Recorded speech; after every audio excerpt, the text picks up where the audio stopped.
গুবলির যে অনুসারী যারা আছেন, গুবলির যে ফলোয়াররা আছেন, পাগলা ফ্যান আছেন, তারাও গুবলির মতো বদমাইশ ফাজিল অন্যের জামাই কেড়ে নেয়।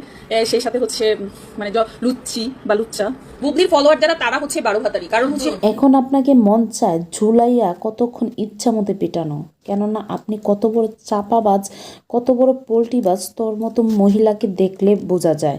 কেননা তুই কয়দিন আগে ছিলি অপবিশ্বাসের চাকরানি। তো অপবিশ্বাস হয়তো কোনো একটা বাকবিতঙ্গ হয়ে তোর আর অপবিশ্বাসের মধ্যে একটা ক্ল্যাশ ঘটে, সেই ক্ল্যাশ থেকে চলে যাস ভুবলির কাছে। তো ভুবলির সেই চাপাবাজি সেই লেভেলের অসংখ্য লেভেলের একটা চাপাবাজি করেছিলি। তো অপবিশ্বাসকে বাদ দিয়ে বুবলির কাছে, বুবলিকে বাদ দিয়ে এখন বুবলির ভক্তদেরকেই বুবলির যে চাপাবাজ মহিলা মৌ সুলতানা, সেই মহিলা কিন্তু ধুয়ে দিচ্ছে। আমরা ধুইলে কিছু বললেই দোষ, তোদের যে ভক্ত মৌ সুলতানা, মৌ সুলতানাই তো তোদের যে মাসি, তোদের যে রানী, সে রানীকেই তো ধুয়ে দিচ্ছে। তো কি বলবো, বলার কোনো ভাষা নেই। আমরা বললেই দোষ, তারা বললে কোনো কিছু দোষ না। তো অপবিশ্বাসের ক্ষেত্রে মৌ সুলতানা যা করেছিল, বুবলির ক্ষেত্রেও কিন্তু তা করছে।